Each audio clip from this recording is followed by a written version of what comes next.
समय कीजिए। चलिए, हम लोग रुके हुए थे जो पढ़ रहे थे आज इस टॉपिक को रफ में, इसलिए इंतजार कर रहे थे सब आ जाए, है ना। आएगा फिर लेट से आएगा। आइए, टॉपिक का नाम है, ध्यान सुना हुआ, टॉपिक का नाम है प्रॉपर्टीज ऑफ डिटरमिनेंट। सब आदमी का ध्यान बोर्ड पर होना चाहिए। अगर आपका बोर्ड पर ध्यान नहीं होगा, आप अगर ये प्रॉपर्टीज नहीं सीखेंगे, मैं कह रहा हूं कि आपका 5 नंबर का एक क्वेश्चन आपसे दूर चला जाएगा। यानी प्रॉपर्टीज अगर आपको याद ना हो तो आप सवाल नहीं बना पाइएगा। आपसे एक क्लास थोड़ा वहाँ आगे हो गया है, वहाँ हो गया तो फिर एक क्लास कल मैनेज हो जाएगा। संडे को आपको पढ़ा देंगे तो उसको रोक देंगे तो मैनेज हो ही ना जाएगा। लेकिन वो सब चीज छोड़िए, वो मेरे हाथ में, हमको क्या करना नहीं करना है ना। आइए बोले, हम लोग स्टार्ट करते हैं प्रॉपर्टी। साथ रहिएगा, बीच में बोलिएगा तो फिर दिक्कत है। आज हम लोग प्रॉपर्टीज किसका पढ़ेंगे तो डिटरमिनेंट का। शांति से सुनना है, 5-6 प्रॉपर्टीज है, उस सब प्रॉपर्टीज को एक बार देखेंगे। हमें लगता है कि 10 मिनट लगेगा, आप भी सीख जाएंगे। देखिए, मैं यहाँ पर एक चीज लिखता हूँ, हो सकता है एक प्रॉपर्टीज हम उस दिन लिखाए भी थे, है ना, 2 लिखा दिए थे। चलिए कोई बात नहीं, 1 2 3 5 7 9 1 2 3, ये मैंने आपको एक सवाल दिया। देखिए, अगर मैंने आपको ये सवाल दिया तो कोई भी बच्चा कहेगा कि या कोई आदमी कहा भाई इसको हल करो, सॉल्व करो, तो हम बोलेंगे तुरंत हो जाएगा। इसलिए एक बार 1 को घेरो, 2 को घेरो, 3 को घेरो, घेर करके अपना तू बना लो, तो हम लोग बना ही लेंगे। लेकिन मैं आपको एक बात बता दूं, अगर उसी में कोई होशियार बच्चा होगा जो पूरा पढ़ के आया डीप में, जिसके पास ज्ञान है, तो वो कहेगा क्या, देखिए ना, ये और ये का मान क्या है, बराबर। यानी कि यहाँ पर एक कंसेप्ट है कि जब 2 रो, ध्यान सुनिएगा, किसी भी डिटरमिनेंट में जब 2 रो और 2 कॉलम समान हो जाए, किसी डिटरमिनेंट में जब 2 रो या 2 कॉलम समान हो जाए, उस डिटरमिनेंट का मान 0 हो जाता है। कितना का बोले बा? 2। मान लीजिए एक आदमी क्या बोला, 2 गुने 5 गुने 7 गुने 0, वही लिखा। देखिए, बीच में यही चीज नहीं बोल रहे, आप शांत तो रहिए, आप बोलते खाली, आप सुनिए, डाउट है एराइज कर लीजिए क्वेश्चन। एक आदमी बोला 2 गुने 5 गुने 0 गुने 0, दोनों का जवाब क्या आया? 0। तुम 1 को 0 से गुना करो तो भी 0 हो जाता है, और 2 से गुना करो तो भी 0 हो जाता है। तो काम हमको कितना बन जाता है? 1 में बन जाता है। तो ज्यादा को हम क्यों देखेंगे? जब हमको 0 से गुना करने में 0 आ गया तो सब 0 का ही देखें। ठीक उसी प्रकार किसी भी डिटरमिनेंट में केवल 2 रो, केवल 2, 3 हो जाए तो उससे क्या बात है? 2 में काम हो रहा है, 3 से हमको क्या आ गया? जब 2 रो या जब 2 कॉलम समान हो जाए, डिटरमिनेंट का मान क्या होगा? चलो, पहला प्रॉपर्टीज में कोई डाउट नहीं ना? ऐसा ही तुमको नजर आएगा, 2 रो या 2 कॉलम तुमको समान दिखेगा, सीधा बोलेंगे डिटरमिनेंट क्या है। डन। अब आप एक सवाल मैं दे रहा हूं, 5 1 7 0 3 5 या 4 3 5 0 0 0। जब मैंने इस सवाल को देखा ना, तो इस सवाल में हमको दिखाई दिया कि एक जगह पर देखते हैं कि सभी आदमी क्या है, या तो, ध्यान से सुनिएगा, या तो किसी रो का या किसी कॉलम, अगर सभी एलिमेंट 0 है, या तो किसी रो का या किसी कॉलम का सभी एलिमेंट 0 है, याद रखना उसका डिटरमिनेंट भी 0 कहा गया। कोई भी डिटरमिनेंट में किसी एक रो या किसी एक कॉलम का सभी एलिमेंट 0 हो गया, डिटरमिनेंट भी 0 हो गया। पता, दोनों प्रॉपर्टीज में कोई डाउट? ये दोनों प्रॉपर्टीज ऑब्जेक्टिव में भी कई बार पूछ चुका है, जो हम लिखाएंगे इंग्लिश में वैसा लिखा। चलिए, तीसरा नंबर, मैंने आपको एक सवाल, हम चलिए ना बच्चा वाला से स्टार्ट करते सवाल, ये वाला 4 3 1 6 सवाल दिए। मान लीजिए ना मैट्रिक्स से दे दी, ये दे ए बराबर क्या दे दिए, बोले 4 3। हम बोले कि ये वो काम करता, ए का डिटरमिनेंट निकाल, तो बच्चा वाला हो जाएगा। रुकिए, 4 3 1 6, बता 6 चौक -3, बच्चा बोला निकाल दिया डिटरमिनेंट। लेकिन अब मेरे माइंड में कुछ बात आया, मैंने बोला तेरा सवाल ही था, तो बोला हाँ, तूने अपने सवाल का डिटरमिनेंट निकाला था, कितना आया? हम बोले एक काम कर ले, तुम पहले ट्रांसपोज निकालता। हम क्या बोल दिए? ट्रांसपोज आता है रो को कॉलम में और या कॉलम को बदल, 4 3 ऐसे डालता, ऐसे कौन भारी है? रो को कॉलम में बदल दिए या कॉलम को, ट्रांसपोज निकाले। अब किसी ने कहा कि ट्रांसपोज का डिटर्मिनेंट निकाल तब हुआ, तो हम बोले ठीक है, 6 चौक 24 माइनस 3, फिर भी आंसर। देखिए तो यहाँ पर मैंने एक कंसेप्ट सीखा, ये भी डिटर्मिनेंट का ही प्रॉपर्टीज है। प्रॉपर्टीज है कि तुम ए का डिटर्मिनेंट निकालो या तुम उसके ट्रांसपोज का डिटर्मिनेंट निकालो, दोनों सेम होगा, दोनों। हमारा तुम बी का डिटर्मिनेंट निकालो या बी के ट्रांसपोज का डिटर्मिनेंट निकालो, दोनों सेम होगा। इसी को लोग इंग्लिश में, पहले हिंदी में सुनना है बुआ, कहा जाता है यदि सभी रो को बदल दो कॉलम में या सभी कॉलम को बदल दो रो में, सभी रो को बदल दो कॉलम में या सभी कॉलम को बदल दो रो में, याद रखना डिटर्मिनेंट में कोई बदलाव नहीं होगा।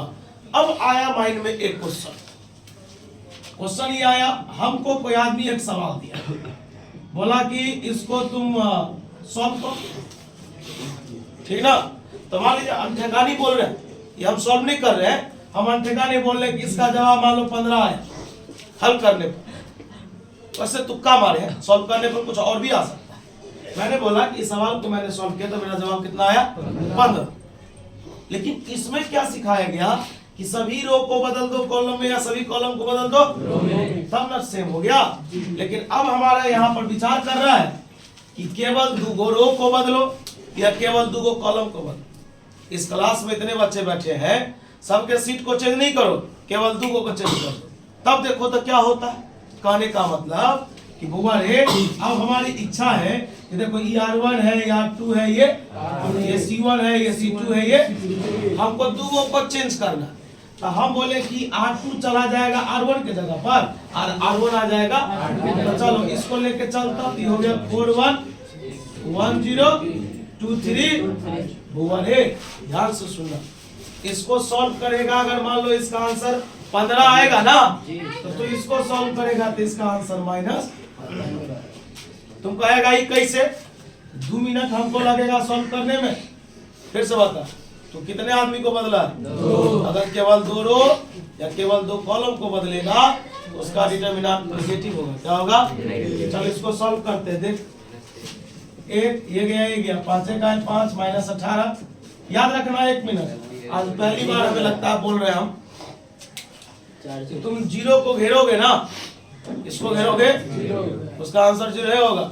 सॉल्व करने की जरूरत कोई ना कोई तो इससे गुना करने आएगा ही लास्ट में, तो सम क्या हो जाएगा। इसलिए 0 को तो जब भी घेरना वहां पर क्या लिखा, चलो आप किसको घेरेगा, माथा को थोड़ा शांत करना। ये गया 4 दिया माइनस 5 में से 18 कितने 10 दिया, बता कितना आंसर है, कितना आया, आ गया इसका माइनस 17 है फिक्स।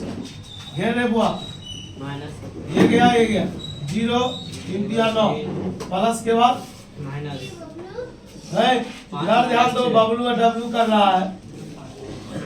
देखो ये गया 3 माइनस 0, वाह 9 चौक 36, 5 में 6 गया माइनस 1 माइनस इंटू माइनस 36 का 18 1 देखो माइनस।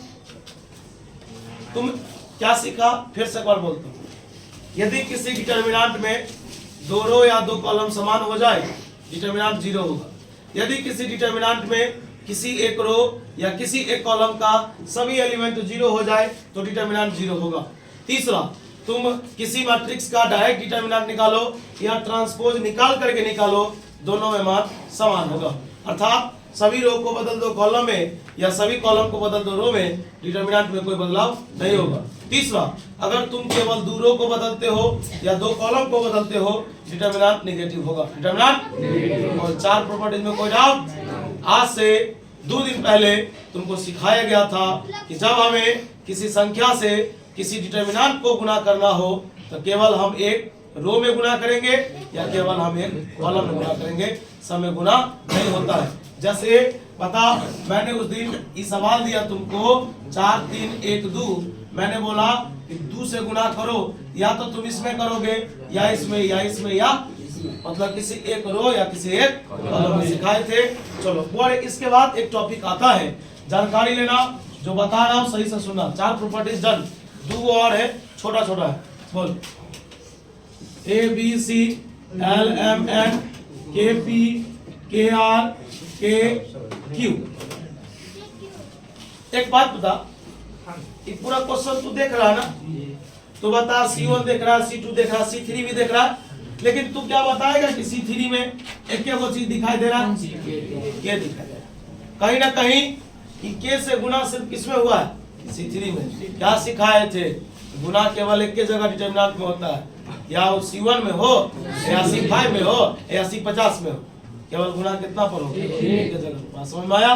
तो तू बता, अगर हम यहाँ पर गुना कर सकते हैं तो एक बात बता, गुना करेंगे तब ना अंदर में गुना होगा, नहीं करेंगे तो बंदा कहाँ खड़ा रहेगा।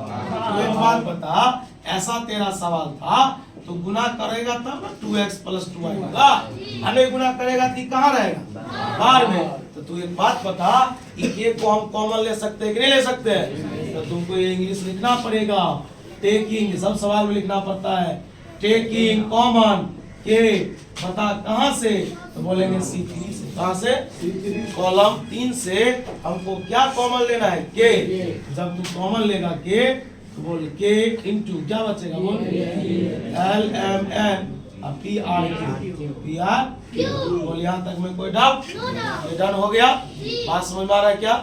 मतलब के से गुना कर सकते, कॉमन ले सकते हैं, नहीं ले सकते हैं। अब तू बताता, जितना पूछ रहा है उतना ही बोलेगा। क्या कॉमन है, बोल दो। एक्स तू कॉमन लिया, ये बचा ना तेरा, एक्स इसलिए कॉमन है कि कभी एक्स से गुना हुआ होगा, तब ना ये कॉमन है। चल बता, यहाँ तक में कोई डाउट? चलो इसे करता गाँव में बहुत जाके कॉमन आए हुए।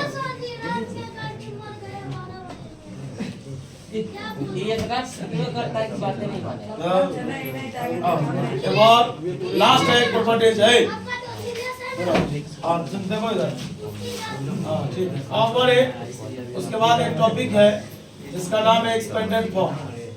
क्या नाम है? Expanded form. सुनिए जो मैं क्या बोल रहा हूँ, एक्सपेंडेड फॉर्म, विस्तार पूर्वक। लास्ट प्रॉपर्टी सही से सुन लीजिए। मैंने आपको क्या बोला था, जब भी मैं क्लास लेने आता हूँ ना, तो इजी क्लास होता है, आते हैं सोचते कि ले लेते हैं क्लास, लेकिन जो क्लास बहुत इंपॉर्टेंट होता है स्टूडेंट के लिए, आज हम ग्रुप में ही मैसेज करने वाले थे, क्योंकि ये टॉपिक मैथ का इंपॉर्टेंट हुआ। अब फिजिक्स में भी आज स्टार्ट होगा, जो एक ऐसा टॉपिक स्टार्ट होगा जो 5 दिन तक चलेगा। तो सोचिए कितना इंपॉर्टेंट टॉपिक, अगर आज उसमें भी बच्चा लोग बैठो, बच्चा लोग अगर दिमाग लगाएगा तो दिक्कत होगा। आओ जानकारी लेना, यहाँ पर देखना ABCLMN,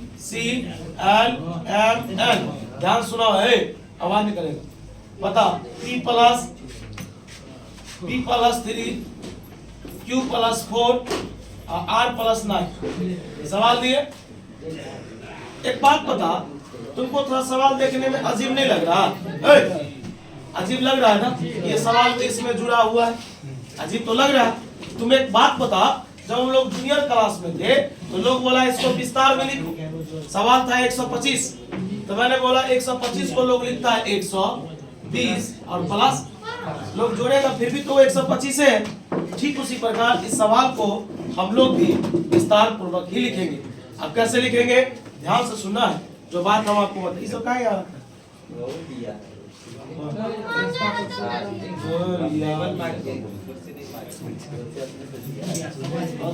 ध्यान दो, देखो यहाँ पर लिखेंगे ABCLMN। सुनो, पहले नंबर पर कौन कौन है, जल्दी बोल। PQ लिख दिया, तू बंद कर दिए दरवाजे।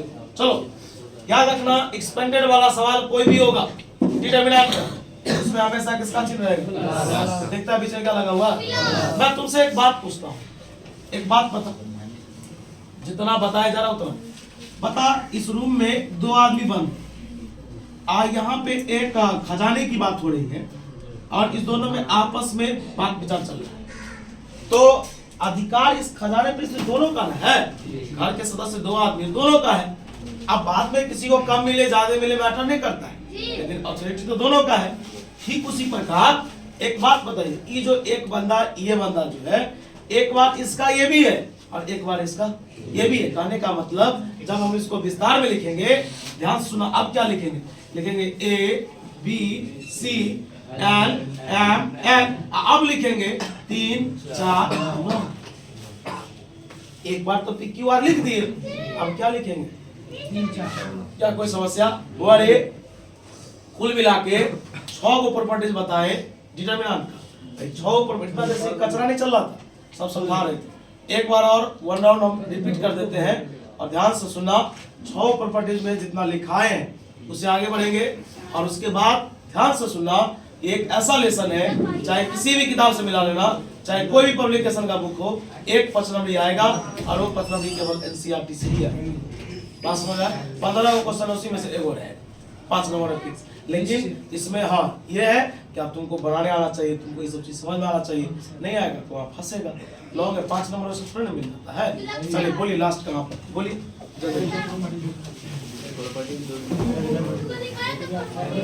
All the elements of any one row or one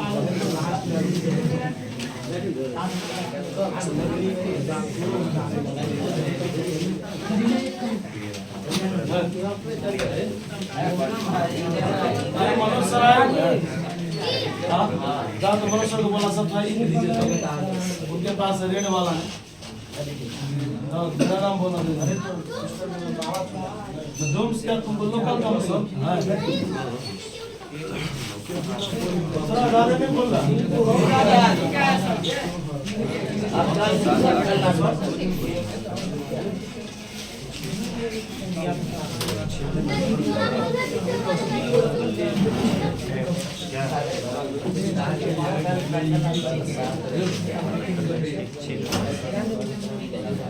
चलो हुआ, चलो स्टार्ट करते हैं।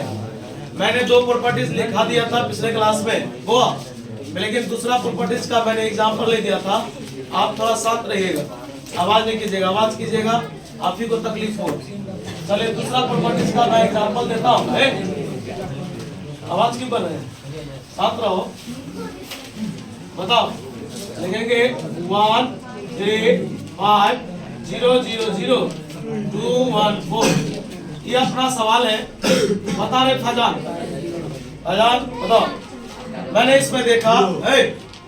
इसमें देखा कि R2 का सभी एलिमेंट 0 है। R2 का सभी एलिमेंट 0 है, इसका मतलब है कि डिटरमिनेंट भी क्या है? 0। लिखेंगे यहाँ पर लिखना पड़ेगा since all the elements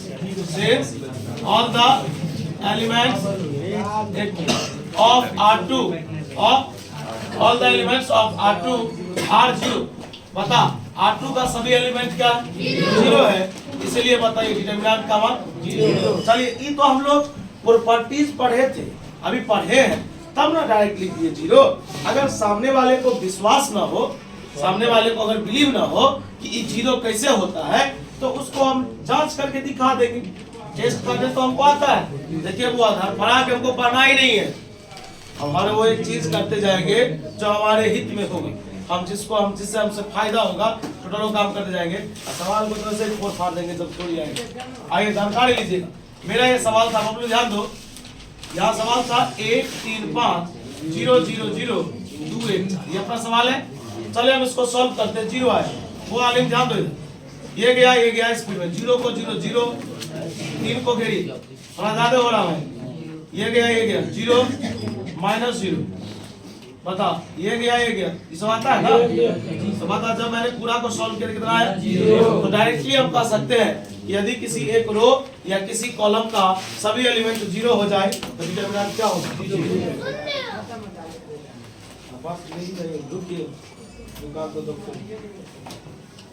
पर भी इतना ना किया जाएगा। फिजिक्स तक चलता नहीं, सब खत्म हो जाएगा। आप कोई बात नहीं, लेकिन तो ये वाला दे देंगे। और चलिए सुनिए, ये हो गया तीसरा नंबर प्रॉपर्टी। थोड़ा साथ रहिए। तीसरा नंबर था एक आवाज में छापना, यदि सभी रो को बदल दो कॉलम में या सभी कॉलम को बदल दो रो में। इसी डिफिनेशन को बोलता है लोग ट्रांसपोज। क्या बोलता है? ट्रांसपोज। लिखेंगे ध्यान सुनना, लिखेंगे if all rows are change into columns, all rows are changed into, या all columns are changed into rows। लिखेंगे that तब ध्यान सुनिएगा, हल्ला नहीं कीजिएगा। लिखेंगे then determinant will be same, determinant will be लिखेंगे अर्थात ए का डिटर्मिनेंट बराबर होगा ए के ट्रांसपोज का डिटर्मिनेंट, या बी का डिटर्मिनेंट बराबर होगा बी के ट्रांसपोज का। बोल यहां तक में कोई डाउट नहीं ना? डाउट रे तुम सीधा डिटर्मिनेंट निकालो या तू ट्रांसपोज निकाल के डिटर्मिनेंट निकालो, मान हमेशा सेम होगा। चलो मैं तुमको एक एग्जांपल देता हूं। लिखा यदि ध्यान सुनना 2/2 का लेते हैं, किसका आसान रहेगा, बोलो 2/2 का लिए 2 3 1 6, देन प्रूव दैट, ध्यान देना ये बात सही है या गलत, ए का डिटर्मिनेंट बराबर ए के ट्रांसपोज का।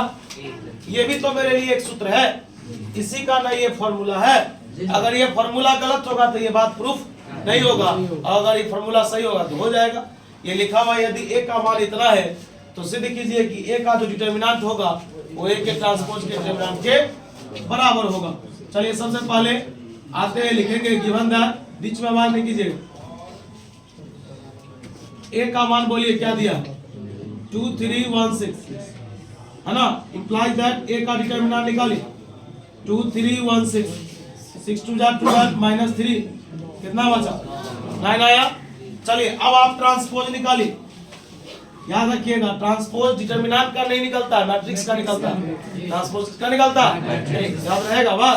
चलिए ए का ट्रांसपोज निकालिए, ई ऐसे है, ऐसे लिखिए, लिख दिए। चलिए अब आपको क्या करना है, इसका डिटर्मिनेंट निकालिए 2 1 6 2 जा, फिर कितना आया। इसका मतलब ये बात सही की गलत है गोलुआ, यहां पर लिखेंगे सो इसीलिए ए का जो डिटर्मिनेंट होगा वो ए के ट्रांसपोज के डिटर्मिनेंट के बराबर। मेरा ये दोनों बात प्रूफ हो गया। प्रॉपर्टीज 3 पर थे, अब चलते हैं 4 पर।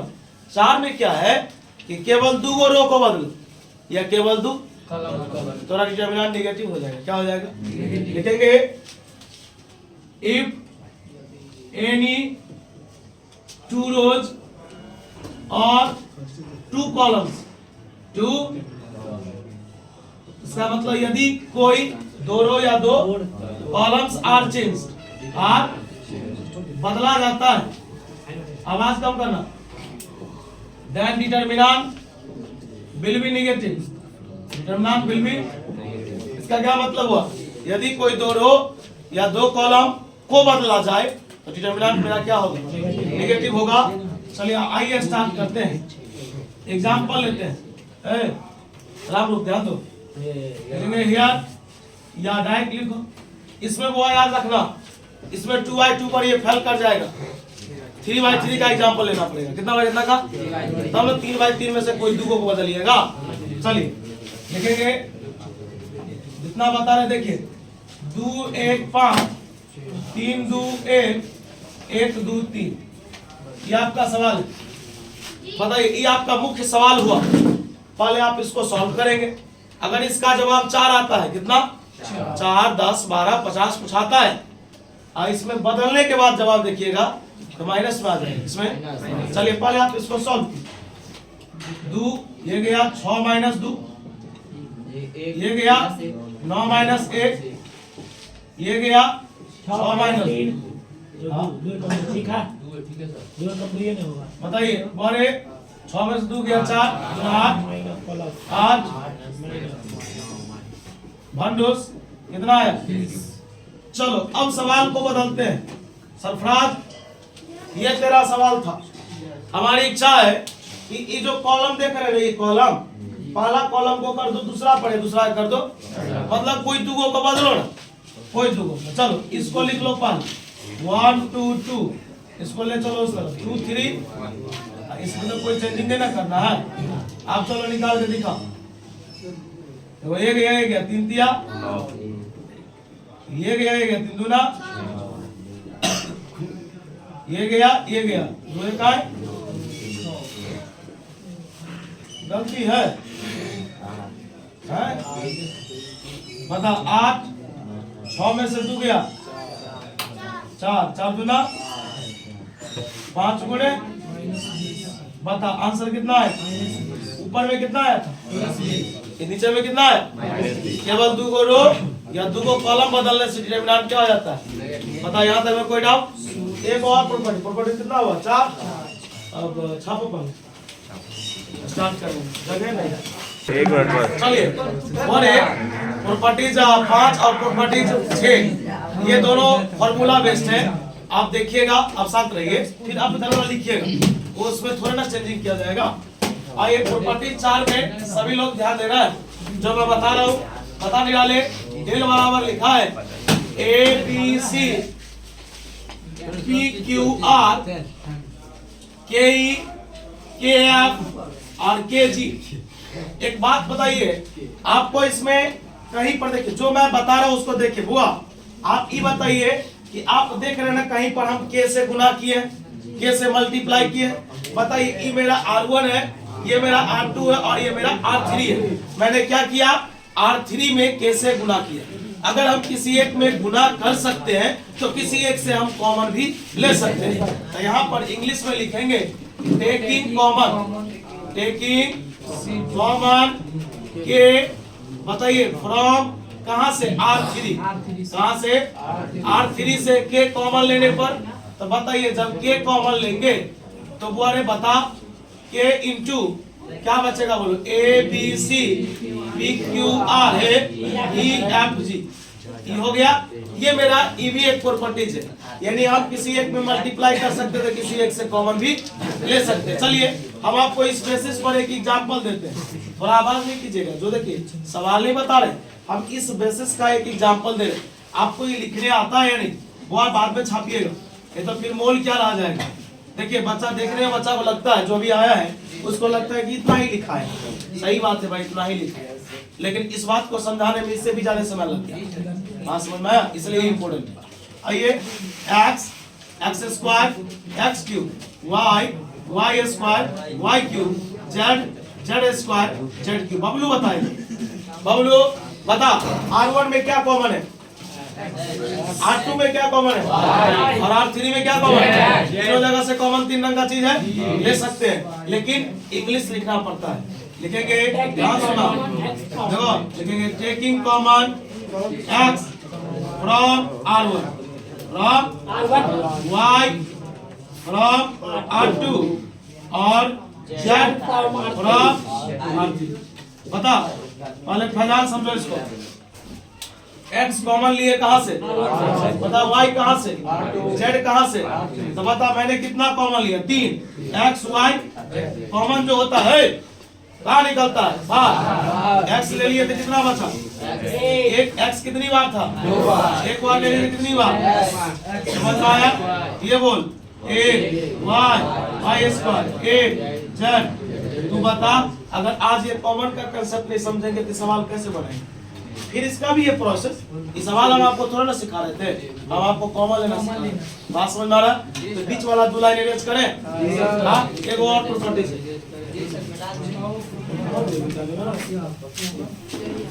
चलिए इसको बिठा देते हैं। वो ने बेंच पर सवाल के एडजस्ट करके बची, वैसे बच्चा सब तो आया ही नहीं है इतना। लिखे हुआ था ना, अच्छा किसी से कॉपी ले लो।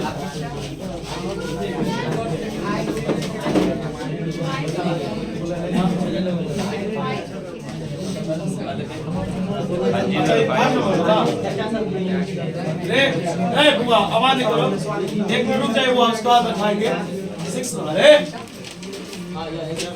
लास्ट है, समझो ना सही से।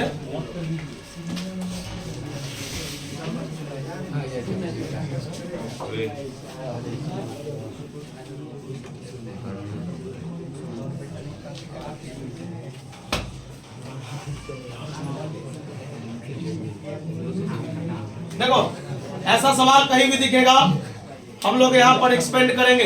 एक्सपेंड का मतलब होता है विस्तार करेंगे।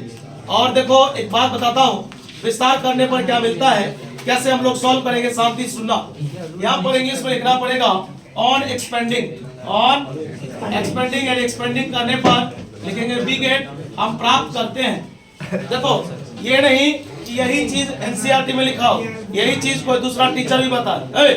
ध्यान दीजिएगा, जो चीज बता रहे आप उसको कंसेप्ट को समझिए। आप खाली बताइए पहले क्या लिखेंगे, बता बबलू। पहले लिखेंगे ए, दूसरा क्यू, फर्स्ट टाइम में क्या लिखेंगे, एक्सपेंडिंग में किसका चिन्ह होगा, फिर बता A B C Q R X Y Z. वाह, बताइए हो गया। यही जब सवाल बनाते रहेंगे, एक बार इसको सॉल्व करेंगे, एक बार इसको करेंगे, जो आएगा दोनों को जोड़ देंगे, मेरा आंसर होगा। किसी को बोलते एक्सपेंड हुआ आपका है, आपका प्रॉपर्टीज ये खत्म हुआ। ध्यान सुनो, इस लेसन में, जिस लेसन के लिए चल रहा था, इस लेसन में 3 टाइप के क्वेश्चन पूछे जाते हैं। कितने टाइप के? टाइप 1, टाइप 2, टाइप 3, अर्थात 3 को थ्योरी लिखना है। पहले इसको छापिए, थ्योरी हेडिंग दीजिए जल्दी, जितना जल्दी हो सके लिखा ही तो हो गया।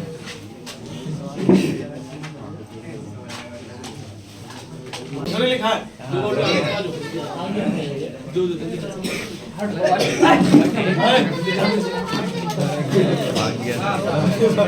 लेके भाग गया, लिखे इस चैप्टर में, हाँ लिखे इस चैप्टर में 3 टाइप के क्वेश्चन पूछे जाते हैं।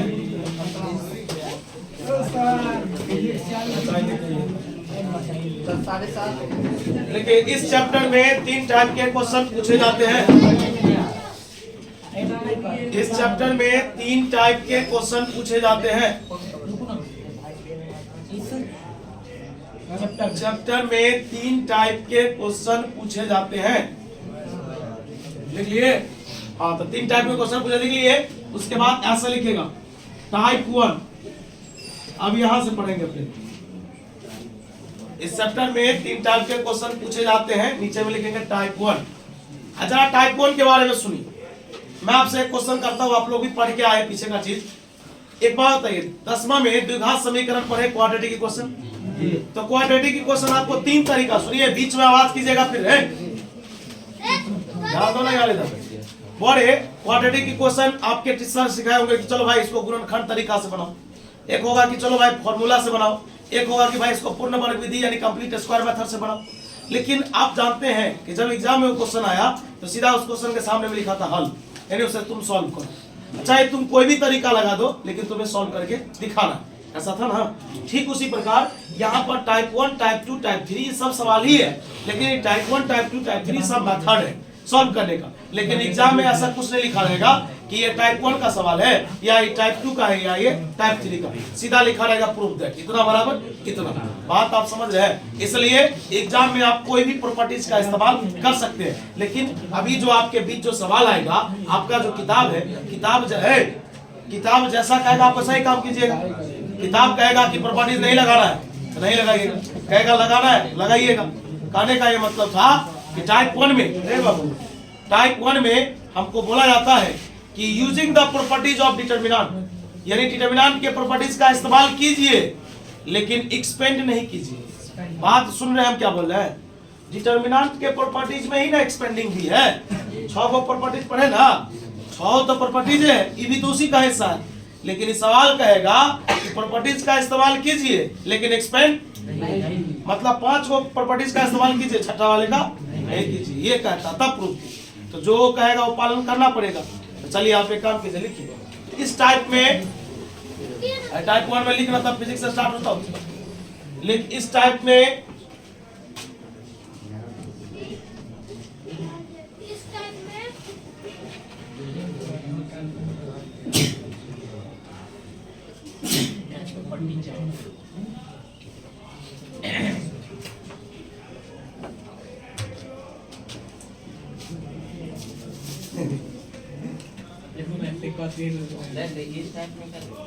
हाँ लिखिए इस टाइप में, आगे जो लिखा है लिखिए इस टाइप में यूजिंग द प्रॉपर्टीज ऑफ, ध्यान दीजिएगा, इस टाइप में using the properties of determinant without expanding लिखा रहता है। जो लिखे लिखो ना, इस टाइप में using the properties of determinant without expanding लिखा रहता है। Using the properties of determinant without expanding लिखा रहता है, विदाउट एक्सपेंडिंग लिखा रहता है। इसके लिए using the properties of determinant without expanding लिखा रहता है।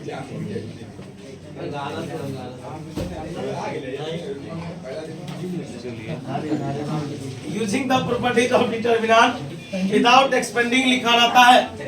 इसके लिए लेकिन इसके लिए केवल दो रो या केवल दो कॉलम को, इसके लिए केवल दो रो या केवल दो कॉलम को, लेकिन इसके लिए केवल दो रो या केवल दो कॉलम को आपस में बराबर करें। रो या दो कॉलम को, केवल दो रो या दो कॉलम को आपस में बराबर करें और क्वेश्चन को प्रूफ करें। केवल दो रो या केवल दो कॉलम को आपस में बराबर करें और क्वेश्चन को प्रूफ करें आज के लिए इतना ही रहेगा मैथ में। टाइप 1, टाइप 2, टाइप 3 पर सवाल थ्योरी जो बचा है वो कल चलेगा, कल रविवार है।